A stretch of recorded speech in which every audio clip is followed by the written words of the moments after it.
you're buying properties, you're fixing them up, you're selling turnkey to investors in New York, and then you see the writing on the wall in '06 and you start slowing down? Is that? I mean, some of that is, in hindsight, I saw that, we saw some of it on the wall, but, it certainly didn't get out fully unscathed. We had a team of people, and I didn't have a mortgage company, and I didn't see that. There was actually people from Rochester that were doing loans in California. I think there was a company called Mortgage IT. So there's a bunch of people sitting in Rochester just doing direct mail to California and Phoenix and making $100,000 a month from Rochester. But I just never thought there was money in mortgages because I saw these $100,000, $200,000 houses in Rochester. And it's like not worth the paperwork. Right. So yeah, the business kind of just froze up. It was harder to get deals done, and it was a pretty scary time. Yeah. And it was fortunately most of my properties weren't really underwater, but it was really tough to get deals done, and we had more overhead than the typical rental supported at the time. So we really needed to make money on flipping and having the extra income come in. So it was a grind. I didn't go fully broke, but pretty close, and actually had a couple properties that just kind of got caught in. So I ended up having to walk from a few properties in '08, and most of the rest of them were able to sell, or I gave them to a business partner when I moved down to New York City, just because they were basically break even. There's no equity, and you really had to kind of just be there on site to manage them yourself. So it was a tough time, and it was one of those things where I was 28, 29 years old, thought I was going to be retired by 30, 31, and all of a sudden it was really just kind of a internal crisis of confidence as well. I remember that being worried that it was just, was I naive to think I could make it?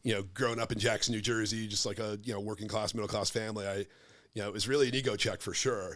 And it took me a few months to really get my wits about me. But ultimately, that crash was probably the best thing that happened to me, though, because I ended up at a private equity fund in New York that needed real estate people because they were buying the non-performing mortgages. So I ended up coming down to New York City, and December 2008, I'm working on Wall Street at a fund buying non-performing mortgages. Wow. And they needed somebody that could kind of review short sales. They were actually selling loans to investors. So the fact that I had turnkey experience was great because they were creating a new market of selling loans. And a lot of real estate investors at the time were moving into buying the debt on it. So it was certainly a great pivot that would have never happened without a little bit of pain from the financial crisis. That's amazing. I mean, I feel like we kind of went through that a little bit, right? Because for a little while we were just straight wholesaling, right? And, buying some properties here and there. And then COVID happened, and that was like kind of like a gut check. It's like, I was 27 at the time. You're 24, 25. And we had just went from making like more money than we ever thought we'd be making. And then, we get COVID goes away and we're back to making money. We're killing it again. And then all the rate hikes happen and everything slows down. It's just, and I think for us, it was the same thing. It's like, are we actually good at this, or we just got lucky before? And then, we had to pivot, and now we figured out, a lot of other ways to make money. And for us, it's been probably the best thing that could have happened to us, is because, we didn't, otherwise we'd just be cocky blowing money everywhere. Right. So I think that's, for a lot of people, that gut check, in the moment seems probably like the worst possible thing that could happen. But then always looking back, it's like, wow, I really needed that. Right. Absolutely. And the one thing I've taken away from that when I look at businesses now is it a trade or a business? And to some extent, what we were in at the time was a bit of a trade, because we were managing these properties for thin margin. We were making money one time, as opposed to, some of them, if we would have bought low, kept our basis low, just rented, done the renovations and just lived off that cash flow, we would have been in a different position. But, it's also the challenge of being young and undercapitalized. And, one of my mentors, and he had semi-retired and moved up to Rochester, and he, when things were getting tough, was one of the lifelines, provided some capital and was, really just kind of almost came in as a new partner, in the business. And, he said there's nothing, there's really nothing you really did wrong other than you're undercapitalized. And that's why a majority of businesses fail, is you're undercapitalized, and ultimately you run out of money, you fail. Right. Yeah, that's a good point. I mean, I sometimes think that if we had bought the properties that we wholesaled, I mean, we would be loaded. Yeah.